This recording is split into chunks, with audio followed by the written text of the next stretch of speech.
morning, good evening po mga kababayan, ma'am sir. This is Jom, the Filipino channel, lang niyo pong lingkod. So today is November.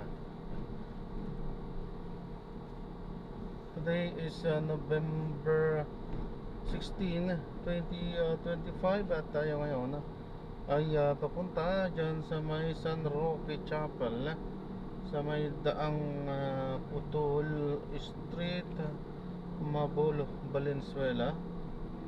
At dadalhin po natin yan sa may Hope Inn Hotel. Hope Inn Hotel sa may Tomas Morato po yan. Tomas Morato sa may South Triangle Diliman, Quezon City. Okay, magbabalik po tayo mamaya konti. Pag nakuha na po natin sila, disclaimer lang po, ang content po natin ay kalsada at hindi ang passenger. Kaya nga naman, sakali man po na may marinig kayo, mga pangalan ng lugar, pangalan ng tao, pangalan ng organizations, government o private man yan, ay wala pong kinalaman ng channel na ito at wala pong pinapatungkulan.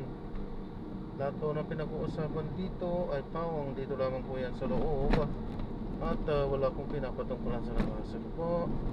So magbabalik po tayo mamayang konti po pag nakuha na po natin sila.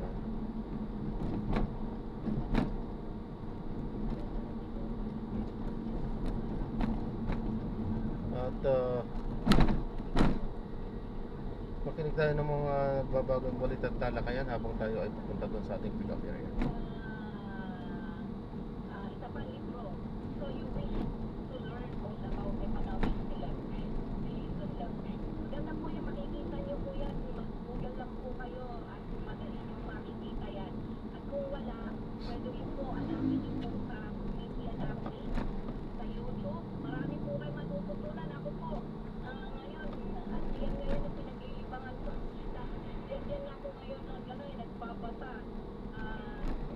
Tama, and then pwede gusto kong gamitin, di ba, kahit mga channel, translate sa Filipino. Yes, pwede. Medyo ingat lang po kasi kaya ako, although tinatranslate ko sa kasi may AI, ano pa ang Filipino, di ba? Para mas mapabilis at mas maunawaan nyo. Pero iba kasi talaga kapag galing sa, sabi nga garbage in, garbage out.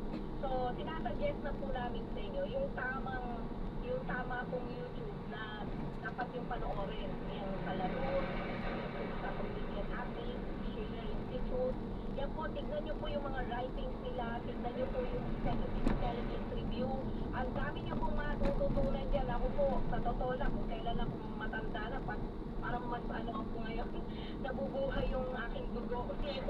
Diyan, tapos, syempre, nagkakaroon ako ng comparison sa, kaya ako naghahanap ako talaga isos sabi ko, wala talaga kay statesman ngayon.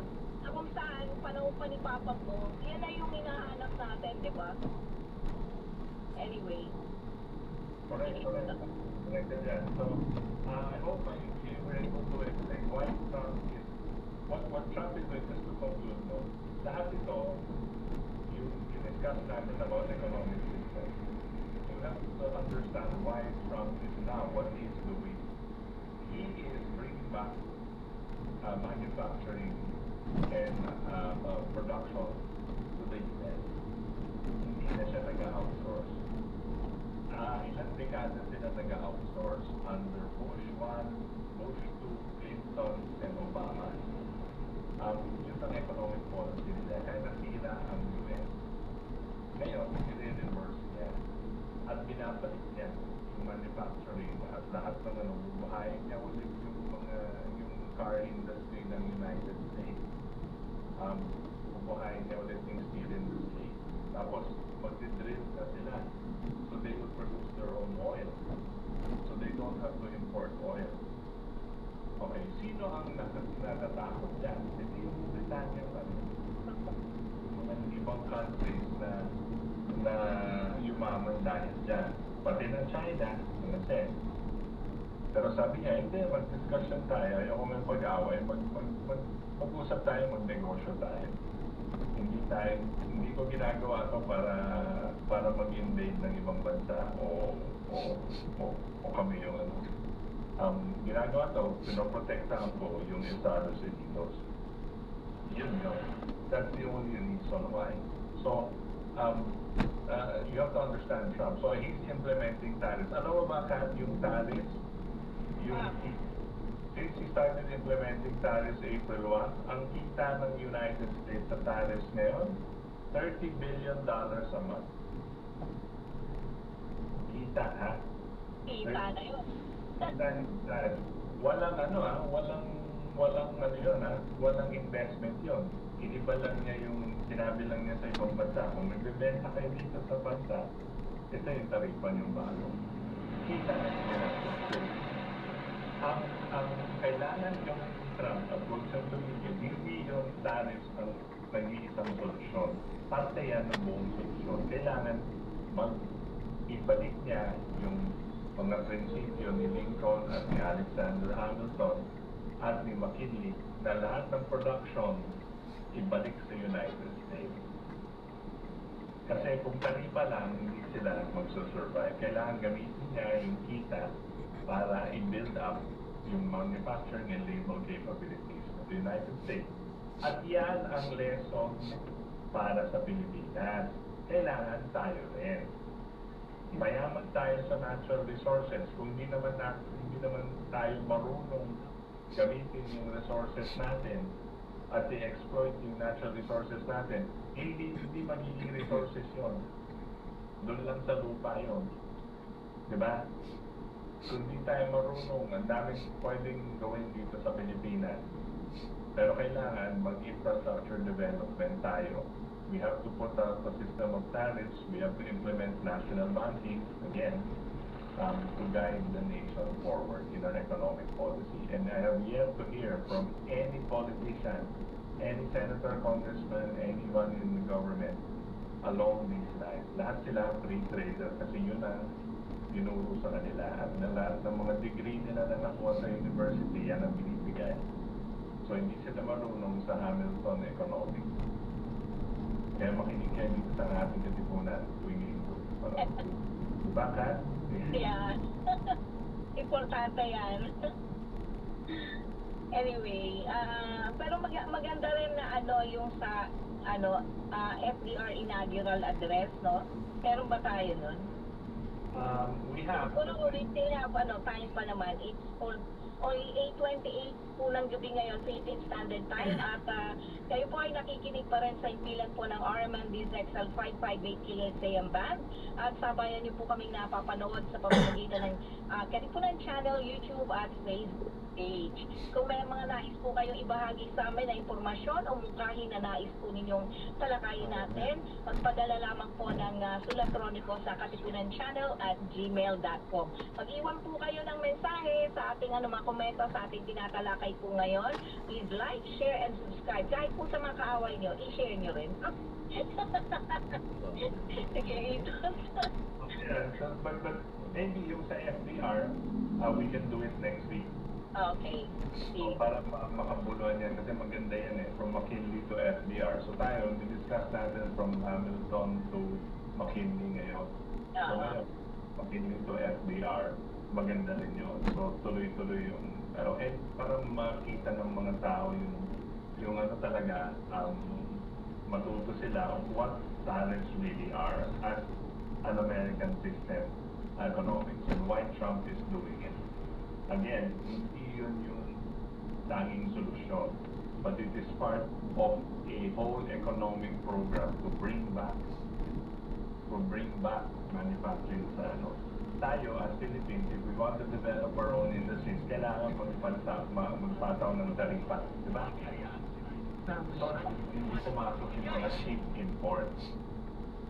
For example, gusto natin mag-rice producer ulit para dati. Okay? Mag-rice producer tayo ulit. So, kung mag-rice producer tayo ulit, bakit tayo bibili ng murang kanin from Vietnam? Magpataw tayo ng taripa kasi kalaban ng industriya ng Philippine rice, di ba? Yan ang kailangan natin gawin. And it worked. Kahit yung mga sinasabi ng mga ekonomista at bankero, it didn't work. Hindi, it worked. Hindi lang kayo kumita. Kaya sinasabi nyo, hindi nag-work. So, yun lang ano po. So, for next week. So, siguro now, we can do Q&A. You can leave the comments and we can comment. Kasi 30 minutes na lang para may oras na. Sige po. It's time to read the text messages sent by our listeners. The opinion does not necessarily reflect our own, but we reserve the right to listen to the rest of freedom of speech. Okay, we have first uses the old American way with Chinese characteristics, labor creates capital. Physical economy versus consumer economy. 1776 Declaration of Independence. Sun had been a follower of Abraham Lincoln American system. Mula naman kay Lawrence Robert Tampo, Halpin 183. Good evening. Balita ko may feasibility study na sa PNPP. Tinuloy ni BBM ang plano ni Pindot na SOCOR ang magre-rehab ng PNPP at according sa DOE, nakabuo na sila ng plano sa nuclear science sa plenary hearing ng Biyang Cayetano. Okay. Mula naman kay Alfredo Orendina, sabi niya, Battle of Manila Bay was a ploy or fake. Macayo Sakay was the last to fight versus USA. Yan. At sabi ni Jose Lapis, mabuhay ang KBP, pumasok sir ito ng tungkol na ang gobyerno, may secret society ang nagpapatakbo ng ahensya ng gobyerno. Uy, ano yan? Eto, sabi niya, in fairness sa Amerikano, sabi ni Jose Lapis, Amerikano, nice sila sa atin, pero hindi sila kind sa atin. Dapat mag-speak up ang ating mga leaders para inspire lahat ng mga Pilipino upang mapalakas uli ang bansang ekonomiya. Filipino first policy. At tuloy-tuloy dapat pinag-aaral ang ating mga manggagawa sa bagong teknolohiya. At sabi naman ni Rev, sino po sa mga dati nating mambabatas o sa kasulukuyan ang na-influensya ng American System of Economics? Ako ito, meron ba? Teka, isipin ko muna. Wala siyang maisip. Wala. But Parang kay the 90s, after the war, there were these economists and then faction of government and legislators that were considered Roosevelt legislators, Roosevelt's fellow Philippine side. Isa na yun si Miguel Cuaderno and others. We have an article about it from EIR. Pero nag-drown out sila ng mga free traders kasi namatay na si FDR at that time ni Franklin Roosevelt. Remember, he wanted to implement the Bretton Woods system. Okay? Salvador Araneta, tama si Bear, sabi ni Bear, Salvador Araneta. Those factions wanted to, were following the American system, or at least the Roosevelt system. Pero natalo sila sa politika and all of that, natabunan sila ng mga free traders. Kasi ang nangyari sa Pilipinas, ang siyang sanang maging American experiment dito sa Asia. Ni Roosevelt, sabi niya, papatunayan natin na ang imperialismo na support, empire na support, colonies na support, Philippines will be a shining example of that. That's why we're preparing them for independence, and then they will be a shining example for other nations in Asia of the Americans.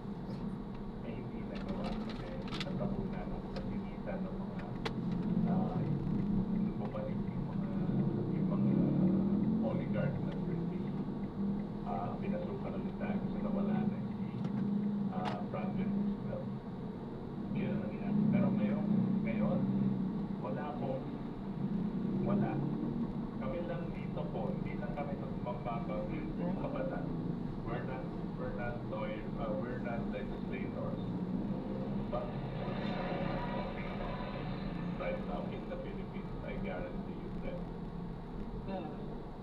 Actually, well, meron lang ano dito, nahanap ko pa yung isa. Pero, merong nagsasabi dito, may text dito na, no, wait lang Eto, ano ba to?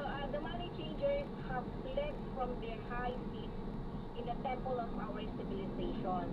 We may now restore that temple to the ancient truth.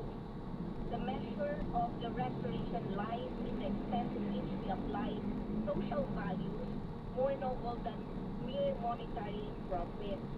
Happiness lies not in the mere possession of money. It lies in the joy of achievement, in the thrill of creative effort. The joy and moral stimulation for it no longer must be forgotten in the magic of evanescent profits.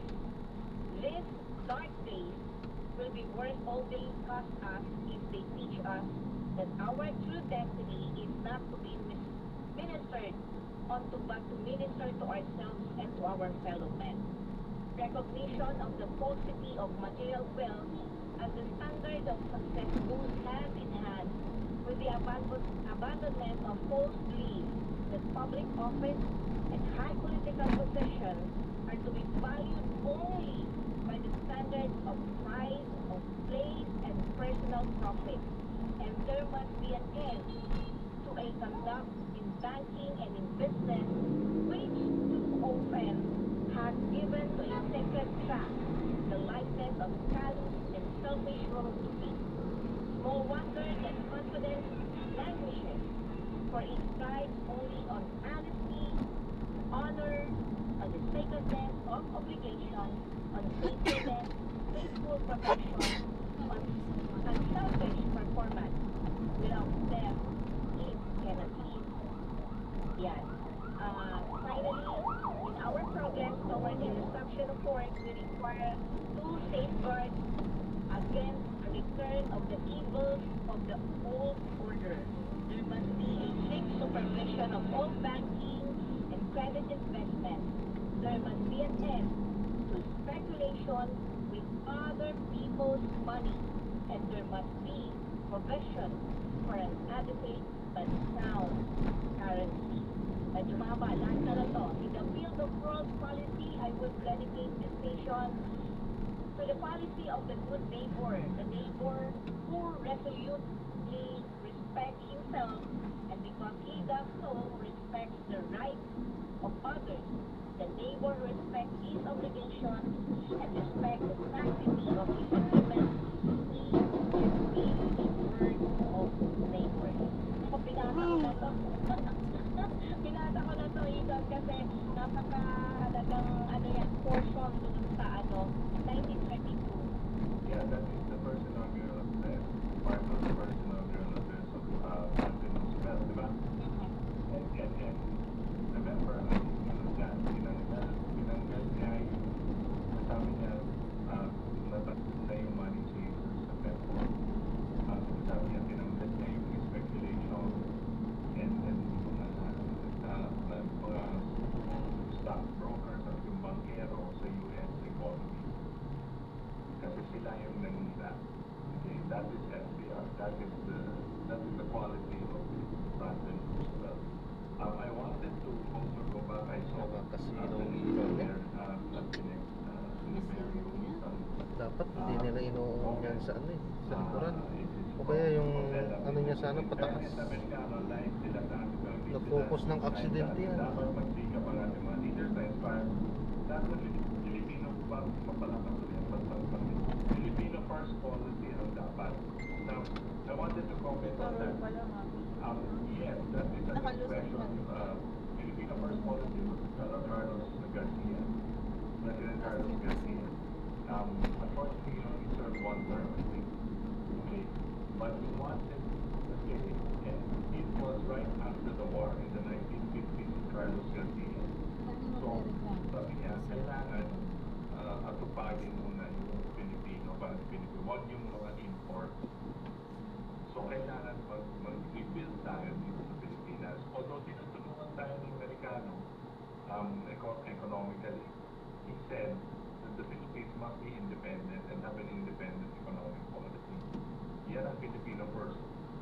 binansag niya or he named it the Filipino First Policy. And he said, the Philippine economy should service the Philippines first, which is correct.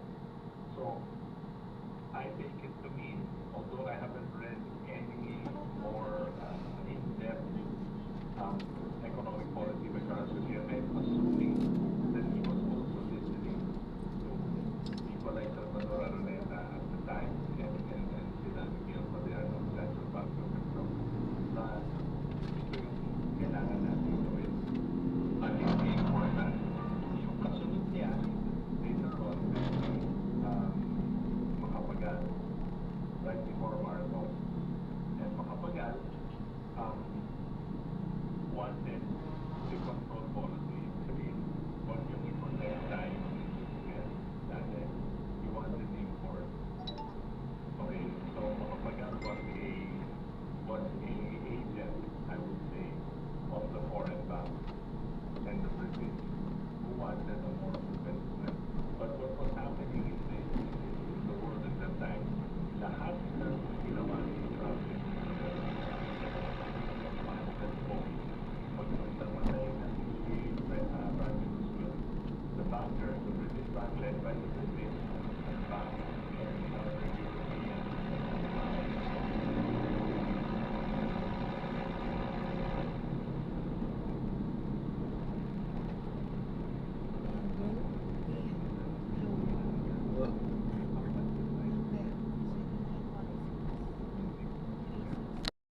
Ito nga lang, recently, no, Ito kay Endless na lang. etong sa Next po. Shanghai Cooperation Organization, siguro next week magandang matalakay natin. But, very brief lang itong, sabi nga yung Crossroads, why the West has joined the New World Economic Order. Napakagandang, talakayin natin kung bakit importante rin. Hindi lamang, lagi mo nga sinasabi, Mamaya na lang po. naalala ko Pag- Mamaya Nandun open sa barrier BRICS, kasi diba? Ay, Hindi pa pwedeng ang China lang, Russia lang ang nandyan. Mahalaga na nandyan ng Estados Unidos. At pagka ganyan ang mangyayari sa atin, talagang magtutuloy-tuloy ang kapayapaan sa buong mundo, hindi lang naman sa atin. At maraming mga proyekto na nakabutihan para sa mundo, yung ang kanilang mga ginagawa. At etong Bering Strait, di ba? Ang dami nila ngayon. Kaya maganda nga, sabi ko nga sa inyo, mga kababayan, kung ano man po yung inyong ginagawa, maganda, pagtuunan niyo po ng pansin to kasi kayo mismo mamamangha sa mga nangyayari sa ibang bansa na sino ba yung mga key players na mga leaders na ito ngayon towards development na ginagawa at hindi pakikipaggera. Na samantala tayo, parang out of this world na, para tayo nasa ibang planeta, ganun ang pakiramdam ko eh. Parang tayo nasa ibang planeta, ba't pa naiiwanan ang Pilipinas? Ito na nangyayari sa, diba, sa Thailand, sa Vietnam, umuulad na sila, may mga railway na sila. Tayo MRT, LRT. all of that is held by China.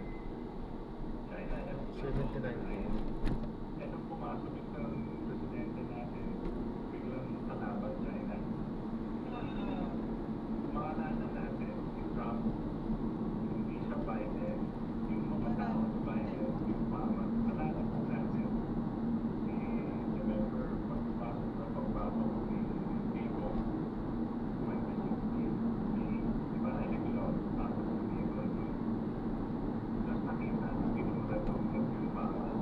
Yes.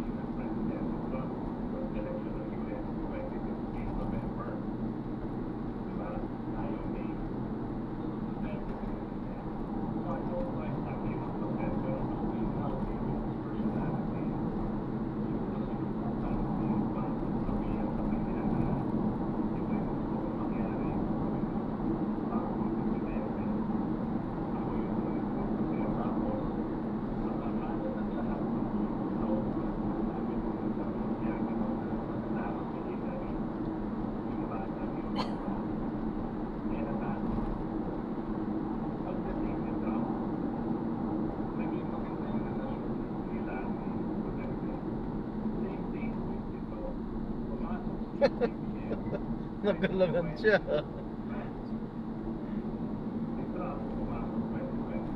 Grabe siya agad eh.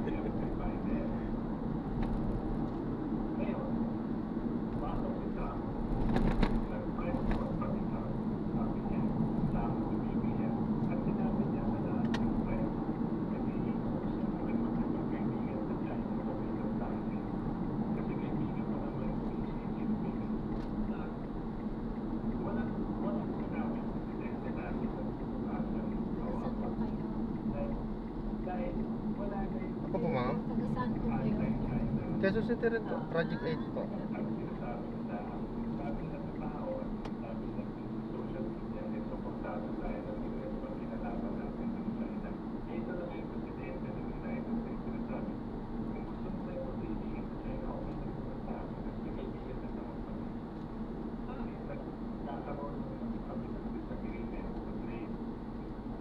Pero hindi namin pinigera yung China, ayaw namin igera yung China.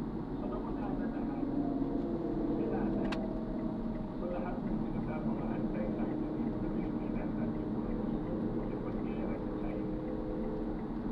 Nawala na, biglang hindi na naman masasabi na sinusuportan tayo ng China. Kung tayo natin si Biden na napaka-important. At yung mga defense secretary na wala nang wala, yun ang sinusundan ng BBM. Eh ngayon, saan tayo magpwesto? At that time na pumunta tayo sa China, lahat ng neighbors natin, lahat kumapit sa China kasi binibigyan sila ng infrastructure, binibigyan sila ng train, binibigyan sila ng tulong.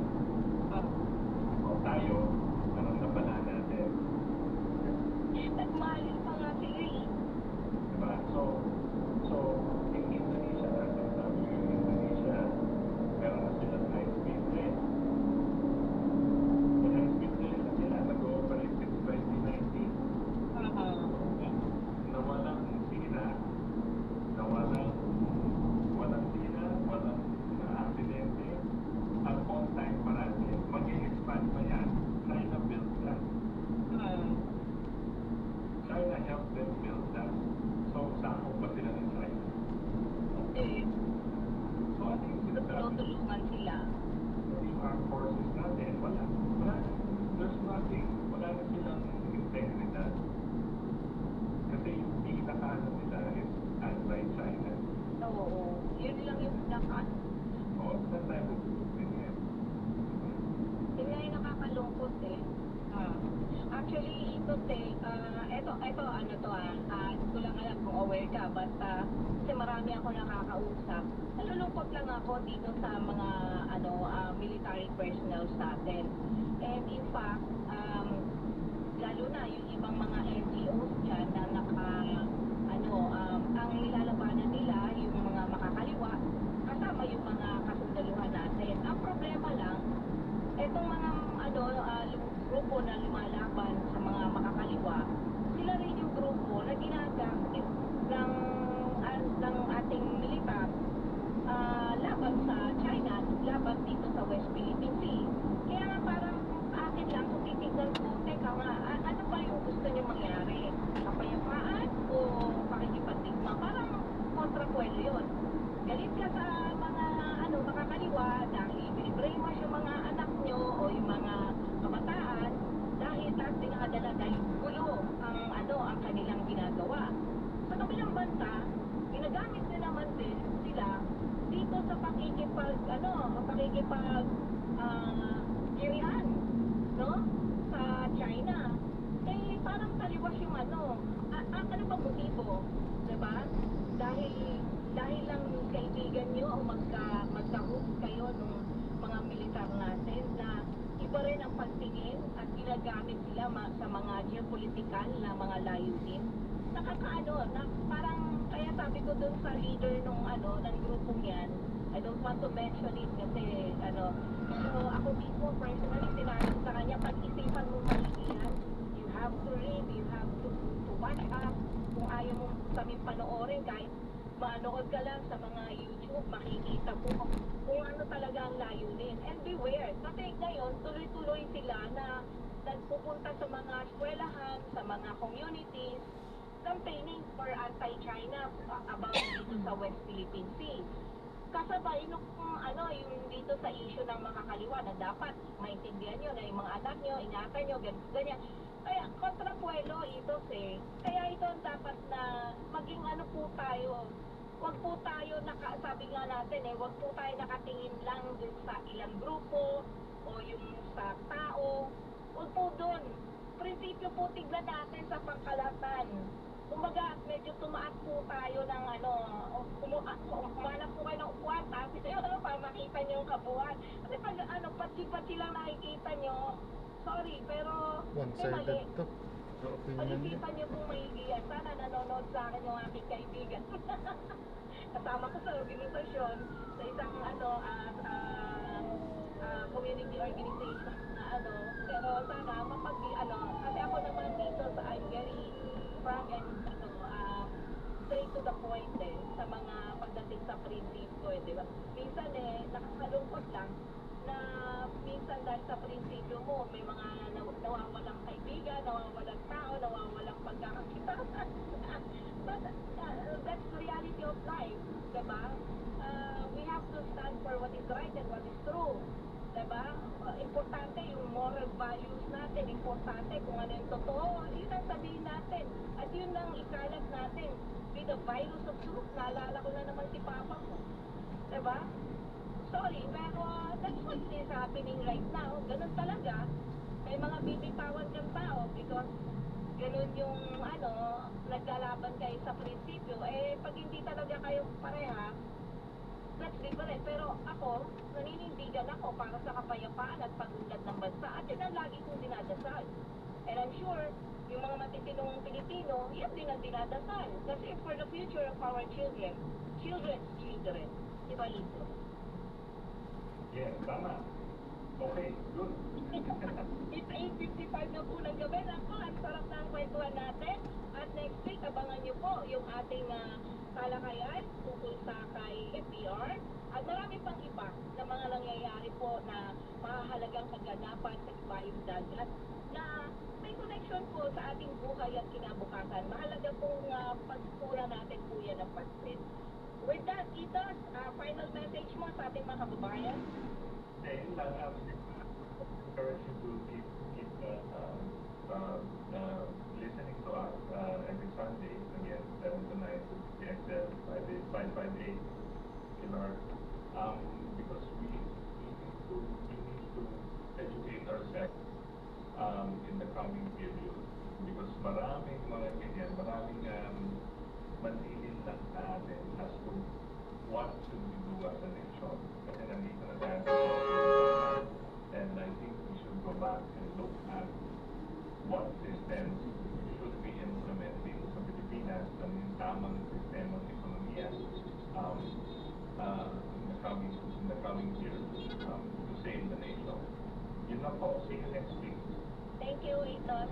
Well, sa ngalan po ng katipon ng palatuntunan ito at ng pamunuan ng Radio Mindanao Network at Kaspunan Channel, lalo na po sa ating mga magagaling na transmitter, engineer and technician, mga broadcast technician po natin sa loob at labas ng impila ng DCSL, kay Engineer Dominador Abogado, Valentin Villatica, Resurrection Ray Alpesa, and Erwin Makatangay, Cecilia Belencio, Alex Adolon Sr. at syempre ating transmitter technician ng si Chris Narvaez, yung ating mga broadcast technician, kay Sidney Dan Sniper o Daniel Paglilo at Richard Ramirez. Kami po ay pansamantalang nagpapaalam at nagpapasalamat na sinamahan nyo kami ang bola de peligro ng ating bayan at ng buong mundo.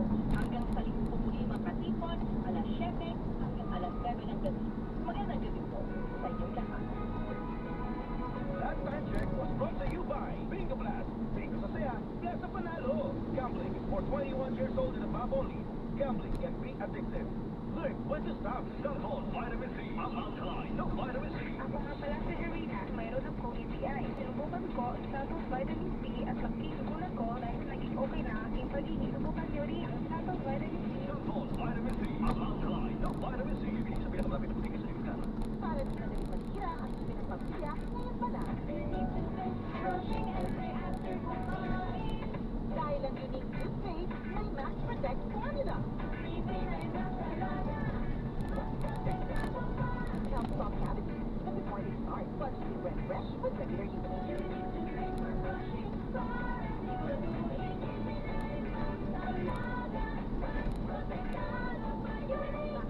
Max Protectado with unique toothpaste maximum fluoride protection. Manufactured by ACS Manufacturing. ISO certified world-class quality. That time check was brought to you by ACS Manufacturing Corporation. ISO certified world-class quality. This time check is brought to you by Nescafe Sugar Free. Huwag na magtigil. Ito ang DCXL News. 558 kilowatts. 6 na dekada. Maaasahan sa balita at serbisyo publiko. Aming ilan ng RMN Network sa Mega Manila. Live radio at online. The secret of health. Mga sikreto sa kalusugan na dapat nating alamin kasama ang ating mga alternative. Roel Balakta, Boy.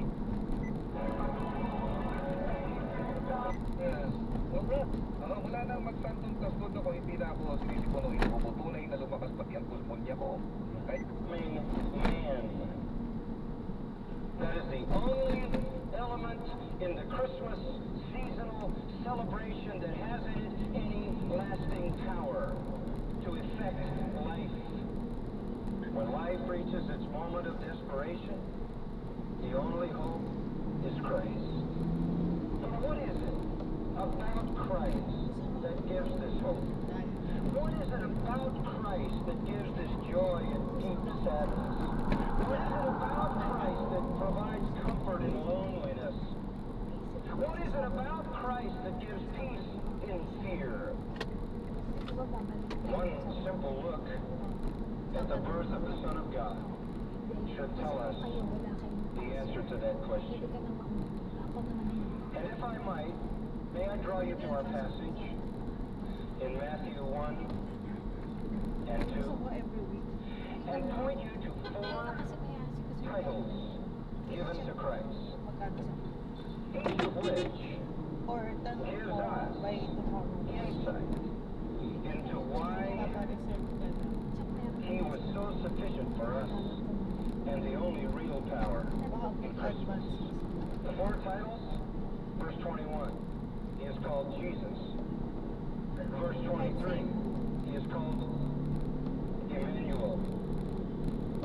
Verse 2, He is called King. Verse 4, He is called Christ.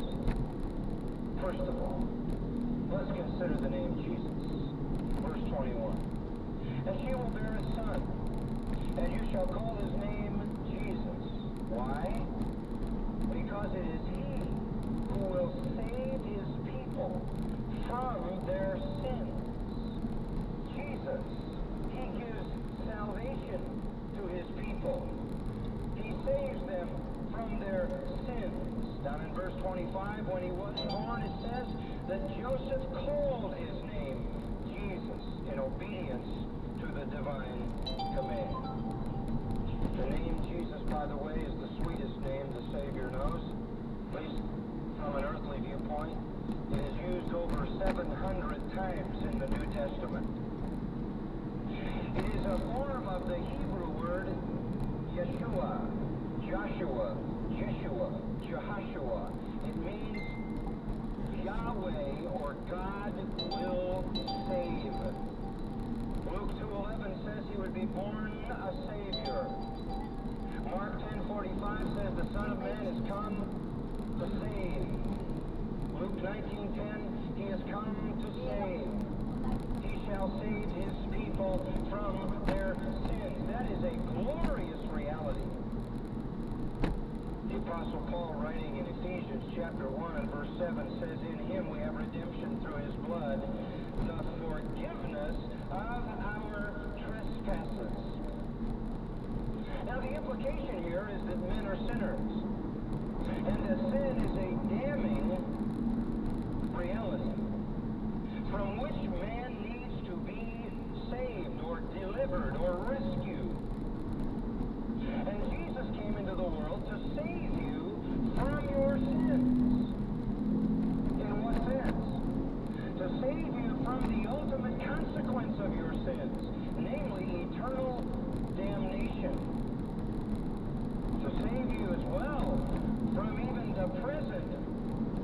expiation of your sin.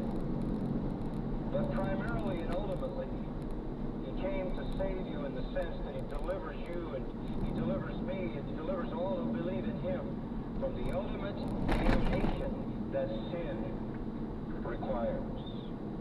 So, through his death on the cross, Jesus took the sins of all of us on himself and died our death as a blood sacrifice for our sins, and then carried them away an infinite distance from where they will never return again. The Bible speaks of this. In Psalm 103:12 it says, as far as the east is from the west, so far has he removed our transgression from us. How far is the east from the west? That's infinite. That's a Jewish expression for infinity. Listen, no matter what deprivation a man or a woman might experience, no matter how lonely your life might be, no matter how sad it might be, no matter how painful your situation, no matter how bleak the Christmas season, no matter what dungeon or prison cell you might find yourself in, no matter how strong Doon your yun. fears or how terrible the aspects of the future to you might Dito na lang. be, if you have a Nalagpas personal ka na. relationship with Jesus Christ, you can see through to the one who has forgiven all your sins. And in that there is fullness of joy. You, no matter what goes wrong in this life, no matter what is not the way you would like it, no matter how much unfulfillment you face, know this: you have complete and perfect forgiveness for all your sins through Jesus Christ if you place your faith in him, and you will never pay for your sins. Christ has done that. Christ has done that. Second title given to the child of Christmas comes in verse 23. This is one of the great, great titles that he bears. Behold, the virgin shall be with child, and shall bear a son, and they shall call his name Emmanuel, which translated means God with us. He is not only Jesus, he is Emmanuel. What does Emmanuel mean? It means God lives among us. It means God became a man. God will be present with his people. The child of Christmas is Emmanuel, God with us. That child that was born that day, though fully human, was also fully God. In the Old Testament, the presence of God was in the tabernacle. The presence of God was in the temple. And now, in the New Testament, the presence of God is in a body, in the person of Christ. God with us. That's a Christmas truth. And like the term Jesus, Emmanuel is a powerful Christmas truth. What does it mean? Listen to what it means when you extrapolate its significance. Listen to Hebrews chapter 2, verse 14. Since then the children share in flesh and blood, he himself, that is Christ the Lord, also partook of the same. We have flesh and blood, so he took flesh and blood.